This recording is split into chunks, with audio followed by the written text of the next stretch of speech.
I'm on a solo trip this time around.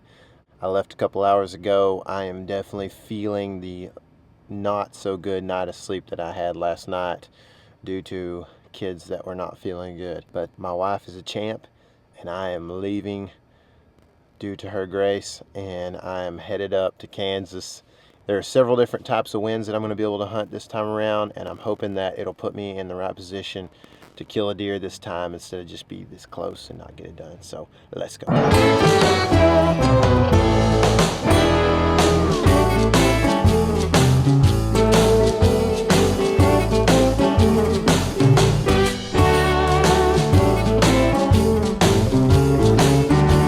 Man, it is a beautiful evening here in Kansas today. I drove up here solo. Haven't done that in a while. But it's kind of cool to be sitting here solo, just kind of in the middle of the wild, hoping some deer come in this open country within 35 yards of me.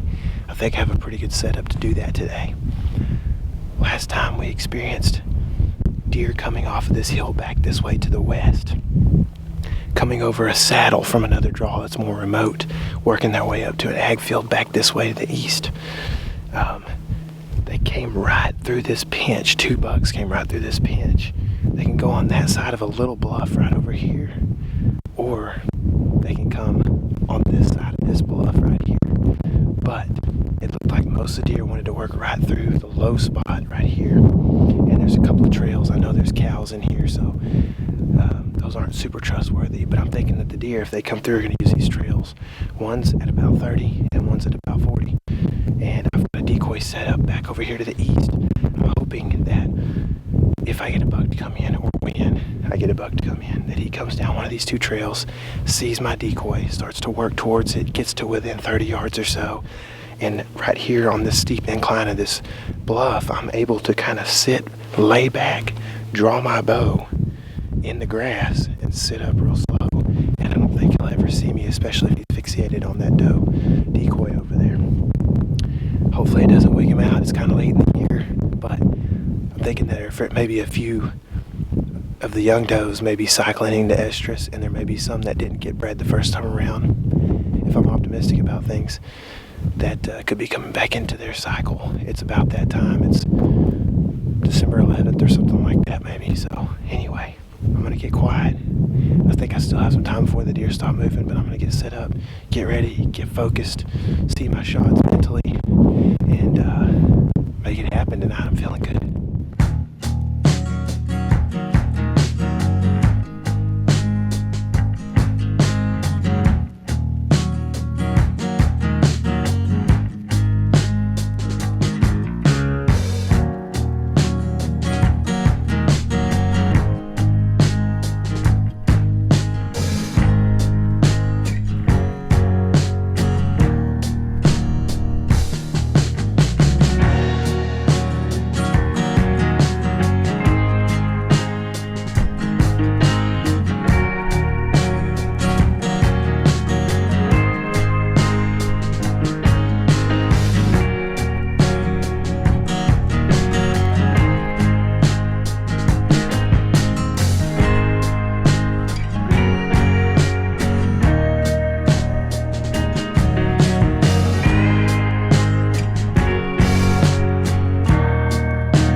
100% sure that's him, but I am juiced up. I realized that the camera was not recording, but luckily I think the GoPro was. I got the second shot off at 82. I don't have a pin for 82, so I guessed. I don't know if I hit him or not, but I'll have to go back and watch the footage, but he's hurt bad. I didn't make a great shot. I'm a little bit disappointed in that. But that buck looks hurt. He's not moving at all. He's just standing there at about 120 yards, so I'm gonna try to be quiet and let him hopefully bed down there for the night, come back and get him if he doesn't drop anytime soon. I don't think I can get a shot at him, sneak up and get a shot at him again, but I'm excited, but I'm also a little bit nervous. Alright, I found the place where he was standing on my first shot. So I'm gonna grab the arrow, examine it, and get out of here. Come back tomorrow morning and hope for the best. The shot didn't look great. We're actually right in here where I shot him at. It's gonna be right over here somewhere.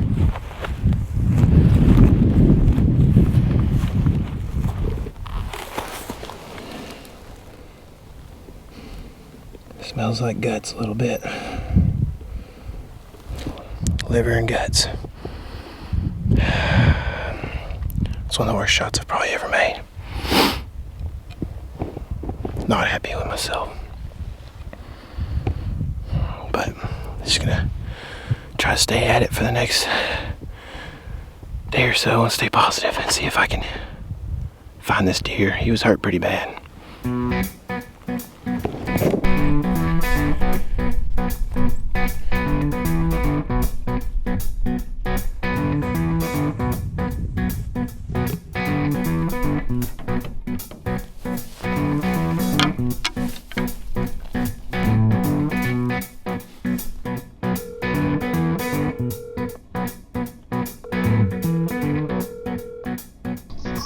Hello. Hey, dude. What's up, man? Oh, just sweating. Sweating? Sweating Is it like that a mug. It is when you walk real fast back to the truck like I did. Oh, man. Dude. So what's going on? I'm frustrated. What's our status right now? Deerless, I guess. Deerless. Frustrated. So I'm sitting there, the deer comes up over the hill, I get my binos up on it, I don't see any antlers. So I'm like, okay, I'll get some footage of this doe. Well, I put the camera on it and zoom in, and I'm like, that's Frank. Yeah? I can see all the way, you know, from that saddle that they've been coming over right there, right? So the same place, they came over the same place? Well, the saddle that all the does came on the last time, right? Ooh, really? Okay, Yeah. So he comes right down the pipe. I got my decoy set out, like probably 30 yards from me to my north, kind of. Yeah. And I got everything worked out perfect, right? I get some good pre-roll and stuff like that, and then I kind of drop my tripod down kind of low, get it close to me, and get it set up, wide view, you know. And so I get the GoPro turned on, and I get laid down. I'm going to draw on my back and set up, right? Yeah. I hear the camera turn off. Oh, good. It wasn't recording. Oh, So good.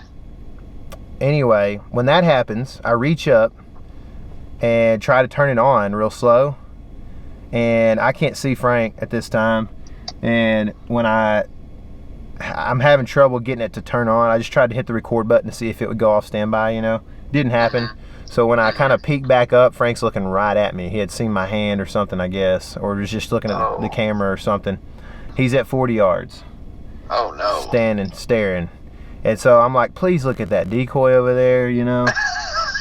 Yeah. And so anyway, I'm like, all right, well, he's either going to run off real quick or something, you know. Like, I don't expect this to turn out good with a buck that's like 10 or 12 years old, right? Uh-huh. So I draw back real low on my back. He can't see me. I sit up over the grass, and I very shakily put my 40 on him, pull the trigger, terrible shot. Ooh. Back. Terrible or like bad? I mean, it looks kind of low. Okay. So he runs off like 40 yards. I'm like, I guess I could try to get into a shot, but last time we were up here, my 60-yard pin got ruined in the grass and stuff. Yeah. And so I based off of my 50, ranged him at 82, sent one. It looked good, but I haven't watched the film on it. I don't know if it's going to be able to show it or not, but I don't think that I hit him. Okay. So did he move? It sounded like a hit, but then I never saw another like hole anywhere. I don't think there's lungs. I think it's straight liver and guts. Well, there's plenty of stuff to die in the liver. Like it's not the worst. I mean, they aren't going to die as fast, but he should bleed if you hit him in the liver, and like it should happen. Especially at that angle. I feel like if you could see the exit hole, then and you're on that bluff. Man, he stayed at 82 for a long time, and then he stayed at 145 for a long time. I know liver shots turn out good for a lot of guys, but I just know the experience that I had with Justin's deer was not a good liver shot experience, you know? Yeah, for sure. Ideally, he's going to go to one of those fingers and bed down or something. Yeah. If you got to pass through on a 3-blade like you're shooting, like you've hit something. You know, It's just about finding him at this point. Right. And not buggering it up too much. But I mean, I don't think you should like feel terrible about what's going on. You know, it's not like you hit him like in the intestines. You know what I mean? Like, you got some of that, but like it sounds like a lethal hit. Well, how do you feel? I don't feel good, man. I mean, I'd probably feel a lot better if I hadn't had the experience with Justin's deer. But man, that deer stayed alive forever. He's a lot younger deer, a lot more, you know, is a deer a little more closer to his prime, if you ask me. But so you're like, how sure are you that deer is Frank? I'll find out if I find him. But there's about, to me, I feel, you know, very confident that it's him. That's crazy. Yeah. So he's 10 plus no matter what. Yeah, I mean, I don't see a world that he's less than 10 years old. That's unreal, dude. That's so cool. Yeah, I mean, 15 was last year. No, 16 was last year I saw him. 15 he got shot. Yeah. And he was old and drop time, nasty and gnarly in 15, you know, so. Yeah. Anyway. Dude, that's awesome. I hope it all works out. I feel better than you do, I think. That's good. Honestly, my biggest concern is coyotes.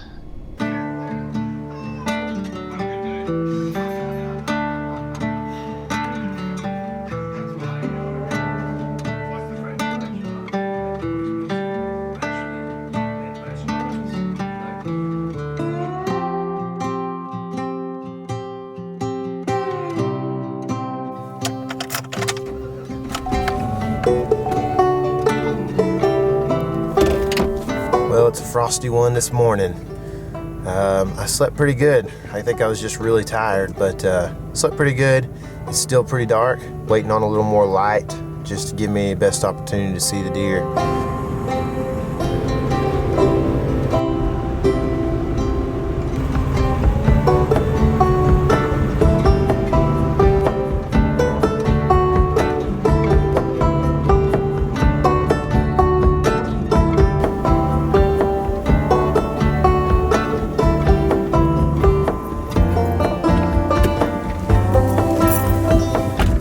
This ranch road actually rides a ridge right up to where kind of I last saw him. So I'm thinking that from that ridge I'll be able to see hopefully either side, either drainage that he might have ended up in.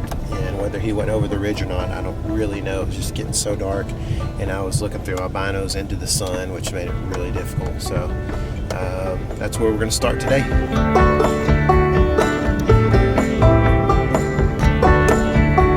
I'm basically sitting right here in the saddle.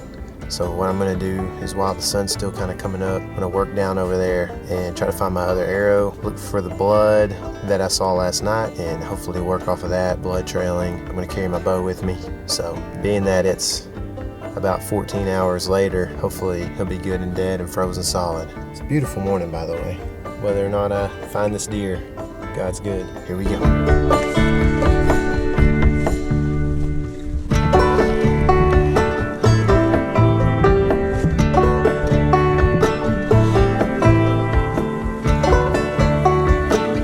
Second hero, quite a bit low.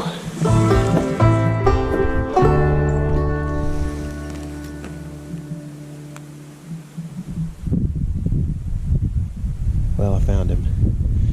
And it's not the way that I wanted to find him, but he's down in this little draw right here, and not much left of him. So I'm gonna go grab cameras and truck's right back over here, and just grab a few things and get him out, I guess. I still have a lot of thoughts to formulate, but I'm gonna go down here, maybe get a few pics, show you some video. So from this point forward, if you're watching, there's a good chance there's a little bit of gore, but it's nature. It's something you would see on Discovery Channel or something like that, Nat Geo. So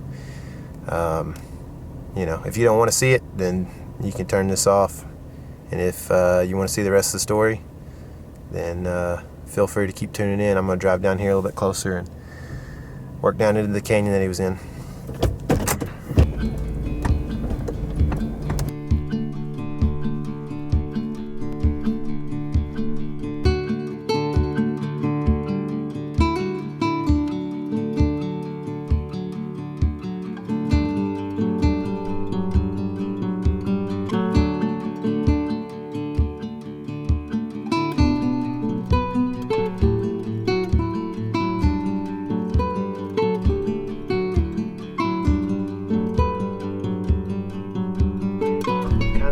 For words.